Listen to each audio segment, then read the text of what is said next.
Sorry about that, babe.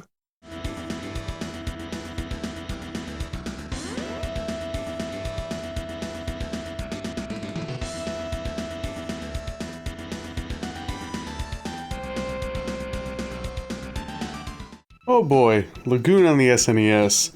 I want to tread lightly here as I have so much going on in my head as I write this review down. The proper attempt to compile my thoughts will be quite the feat, but I'll try my best. I recently played through and beat Lagoon for the first time. Growing up, I remember seeing photos of Lagoon in magazines, online, and so forth, but I never got around to playing it until some 25 plus years later.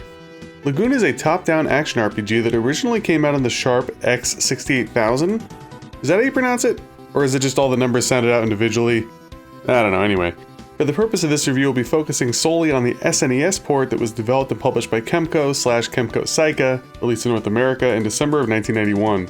As you could probably assume from the release date, this is a relatively early SNES title. Not only that, but it's one of the first RPGs on the console in general. So I'm sure there were lots of potential buyers back in the day eager for some RPG action on the SNES that gave this one a spin. I'll just get this out of the way right now. I did not really enjoy Lagoon.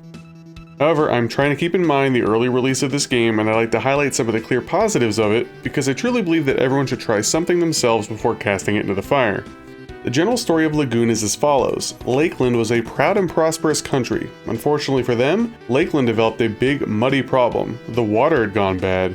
The evil Zera had polluted all of Lakeland's rivers and lakes, which caused the inhabitants to get sick and die. The gods brought forth two babies to the land, one representing light and the other darkness, in hopes of restoring the peace. Under the tutelage of sage Matthias, the forces of light and darkness were raised. Unfortunately, the evil Zera took the child of darkness, and he can now assume the role of the hero Nasir, aka the champion or child of light, who must go through many trials and tribulations to restore the well-being of Lakeland. There's a bit more to the story, but I'll let you see it for yourself. I did want to point out before continuing on, at the risk of Lagoon fanboys lashing out at me, that I am actually intrigued to play the Sharp X68000 version one day, as apparently there are many differences in the cutscenes, story, order of events, and mechanics, which I will touch on a bit later. I tinkered around with an English translation for the Sharp earlier today, and man, let me tell you, that game is as smooth as butter compared to this port. It's a real shame. The graphics of Lagoon are a mixed bag. Mixed bag is probably a phrase you're going to be hearing a lot over the next few minutes. Again, keeping in mind the early release date for Lagoon, I feel that some of the areas are visually intriguing. There's some nice looking cutscene graphics. I enjoyed the changing armor sets that Nasir would don, and some of the boss designs are pretty cool looking. Where the graphics fall a bit flat for me, in my opinion, are in the form of NPCs, some enemies in some areas, kind of painting a drab and overall bleh picture.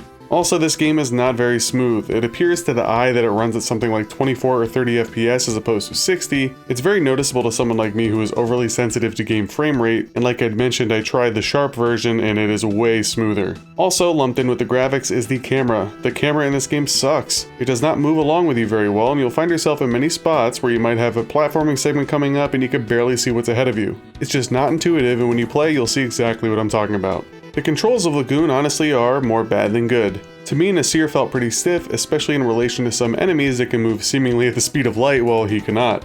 Surprisingly, I didn't have much issue with the platforming and jumping mechanic, rather I had more issues when I was on the ground.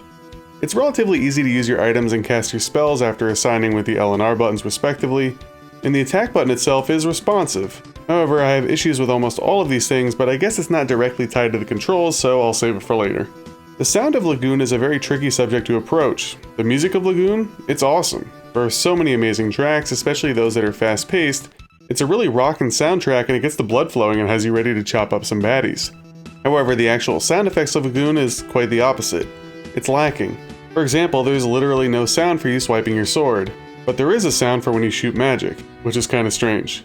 I also feel like the sounds that are present are just very run-of-the-mill and meh compared to that of the insane soundtrack. I would also be remiss if I did not mention the sound that plays when you defeat a boss. It almost seems like it was ripped directly from Dhalsim's level in Street Fighter 2, like his elephants or something. It's very weird. Okay, now it's time to really go in. Let's talk about the difficulty and fun factor of Lagoon. It's a hard game. Thankfully, you have the option to save nearly anywhere. Basically, you just can't save while in a boss arena, or I believe while you're in midair, otherwise it's fair game. And trust me, you're going to want to save a lot because you're going to die. A lot. You'll experience many parts of the game where you're underleveled, perhaps under-equipped, and some bosses are truly maddening. There were times where I would die seemingly in the blink of an eye. Just pinged and ponged all about until Nasir met his end. Again, thank goodness for constant saving. Now for the fun factor. I'm going to talk about a lot of mechanics and flaws with Lagoon. Would I say the Lagoon is fun? Sometimes, sure, but oftentimes, not really. My biggest gripe with the game is that of Nasir's melee attacking. You swipe your sword, which is seriously one of the shortest swords or hitboxes that I've seen in these types of games. Many of the hitboxes on the enemies, specifically that of the bosses, can also seem maddening. You will literally be up an enemy's butt cheeks at times and you can't land a hit. Conversely, you are sure to be bounced all around for even getting in the vicinity of said enemy or boss. I did want to point out that apparently the shield could be a very tactical part of your melee approach, but I guess I didn't really get it or understand it on my playthrough as far as proper positioning goes. The positioning is key, and at times it seems pixel perfect, and it could send you into a fast descent of madness when you die 10 times at a boss, because you're 1 pixel off when trying to attack.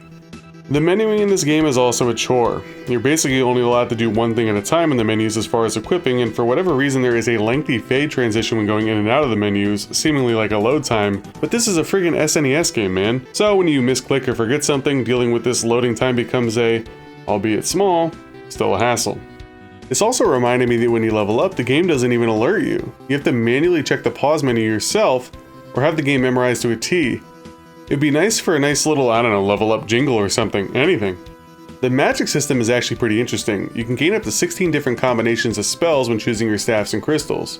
Whether it be of the small pea shooter variety or that of an entire screen attacking spell, there's plenty to be seen and to keep things fresh. However, for some reason you can't actually use magic spells in boss battles. What were they thinking?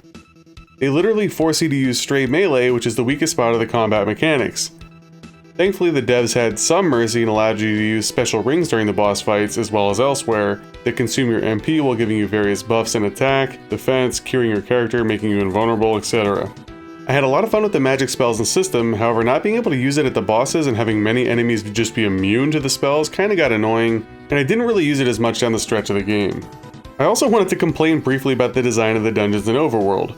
I feel like early on it was done very well, and to a certain extent Lagoon Castle was also done well at the end of the game. However, the further you progress into the game, you'll encounter many areas or screens that are basically useless. Like legitimately, it'll be one screen with no enemies and you just walk forward into a door or something and then you end up somewhere else.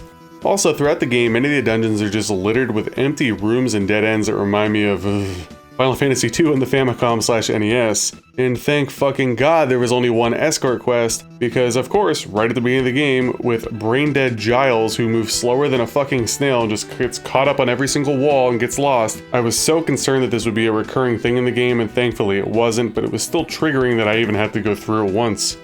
Ultimately, my biggest gripe with Lagoon ties back to the awful hitbox and boss restriction mechanics. Most boss fights devolve into a simple strategy of get yourself in the right pixel perfect spot and mash the attack button. I feel like the actual strategy of the fights just goes out of the window due to the small sword hitbox, clunky nature of the combat, and the aforementioned boss room restrictions.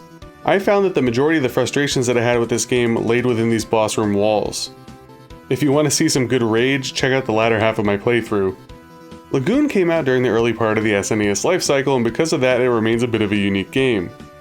It has a lot of that weird charm and intrigue that many of the earlier titles had. And in ways I feel like it's developed a bit of a cult status amongst RPG goers, even people openly admitting that it's not really good but they still like it. There are a few redeeming qualities of Lagoon, but I feel like the bad outweighs the good by a large margin. I can't help but wonder why the devs changed the combat from the Ys or Hydlide style to what we ended up having. The game would have been much better off with the ability to have a bump and grind combat instead of just the 1-inch flaccid sword bullshit that we received with the SNES. Ultimately, the janky combat and crappy hitboxes take the game down multiple points in my estimation. Then when you start combining all the other flaws, you end up with a score of 4 out of 10. I always look for the good and the bad, and I can honestly say that Lagoon is at least playable. The music is outstanding, and it's not too long of a game. However, if you're going to make a decision between this and Secret of Evermore, Illusion of Gaia, or what have you, I think the right choices are very obvious. On a good day, Lagoon is an average action RPG. On a normal or bad day, this game is, sadly, below average. If you've enjoyed this review, please consider liking, commenting, and subscribing if you haven't already. I do my best to reply to all comments on all videos, and if you want to see more Lagoon action, check out my playthrough and unboxing in the pinned comment and description below. Take care.